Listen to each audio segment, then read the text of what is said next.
अस्सलाम वालेकुम नाज़रीन। नौशर अफरोज़ खबर शामिल किया बशीर हुसैन विस्तरो जी नौशर अफरोज़ पोलियो का पाक पोलियो जी आलमी डियत रोटरी क्लब तरफा रैली कटी वेजे करेली डिग्री कॉलेज खां थी नेशनल प्रेस क्लब नौशर अफरोज़ ताईं पोतीजन जी अगवानी डायरेक्टर इंफॉर्मेशन शहीद बेनज़ीराबाद मोहम्मद मूसा गोंदल प्रोफेसर मुमताज़ लीड अंगराज अब्दुल शकूर अब्बासी बच्चल काके पोटो बदरदीन जतोई मैनेजर सिंध बैंक गुलाम नबी मरी मैनेजर मीज़ान बैंक और स्कूली कॉलेज जे शागिर्द तोड़े नर्सिंग स्टाफ शहरन के वॾे अंग में शिरकत शागिर्दन प्ले कार्ड खणी रैली में वॾे अंग में शिरकत थी।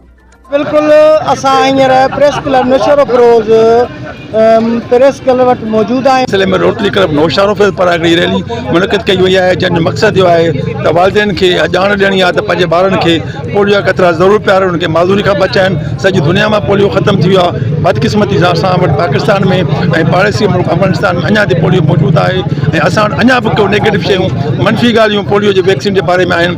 माण्हू ॿारनि खे पोलियो जा पूरा नथा पियारनि। असां वटि जरासीम मौजूदु आहे। मीडिया ज़रिए अपील आहे सभिनी वालिदैन खे त पंहिंजे ॿारनि खे पोलियो पूरो ज़रूरु पियारनि। वर्ल्ड डे जे तौर ते सॼी दुनिया में सेलिब्रेट थिए पियो पोलियो डे। मां सम्झां थो त हिन जी अशद ज़रूरत आहे पाकिस्तान खे स्पेशली तौर ते, छाकाणि त पाकिस्तान जा सवाइ अफ़गानिस्तान जे जेके नेबर कंट्रीज़ आहिनि उहे पोलियो फ्री थी चुका आहिनि। सो असांजी सिविल सोसाइटी खे, वुकला तंज़ीमुनि खे, सहाफ़ी तंज़ीमुनि खे, आलिमनि खे, सभिनी में हिन खे हिकिड़ो मस्बत रोल अदा करणु घुरिजे, छाकाणि त पाकिस्तान जे मुस्तक़बिल जो जी ॻाल्हि आहे। ऐं हीअ पोलियो हिकिड़ी ख़तरनाक बीमारी आहे जेकी लाइफ टाइम माण्हुनि खे अपाज करे थी छॾे। ज़रूरत आहे सभिनी पंहिंजी सिविल सोसाइटी खे त जीअं पंहिंजो रोल डे जे तौर ते सॼी दुनिया में सेलिब्रेट थिए पियो पोलियो डे।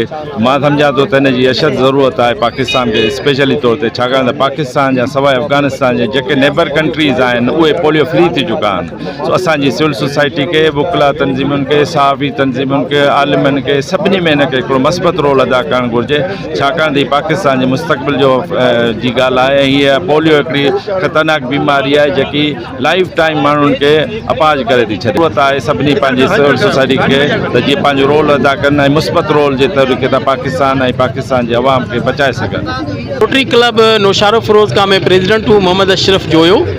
ये हमने आज वॉक की है, ये अवेयरनेस वॉक है जिसमें हमने बच्चों को भी शामिल किया है, डिग्री कॉलेज नौशर अफरोज़ के प्रोफेसर्स को भी शामिल किया है, ताकि हम या जेको असांजो सुजाग माहौल आहे या मुआशिरो आहे उन्हनि खे इहो करणु खपे त जेके नंढड़ा ॿार आहिनि उन्हनि खे पोलियो जा फुड़ा जेके आहिनि उहे पियारनि ऐं कोशिशि कनि उन्हनि सां जेके बि असांजूं सरकारी या जेके सतह ते जेके ॿियूं NGOs आहिनि उन्हनि सां सहकार कनि ऐं कोशिशि इहा कनि त पोलियो जा फुड़ा जेके आहिनि उहे लाज़मी पियारनि। महिरबानी। कहना चाहूँगा आज वर्ल्ड पोलियो डे के हिसाब से कि हमारी इसकी जो सिंसेरिटी इसको यहाँ से समझा जाए कि हमारे जितने वर्कर हैं जो शहीद हुए हैं इस काज में ना, बरसों से ये पोलियो डे मनाया जा रहा है और इसी हिसाब से कि भी ये जो मूजी मर्ज़ है इससे हमारे बच्चों को, हमारी आइंदा नस्लों को बचाया जाए।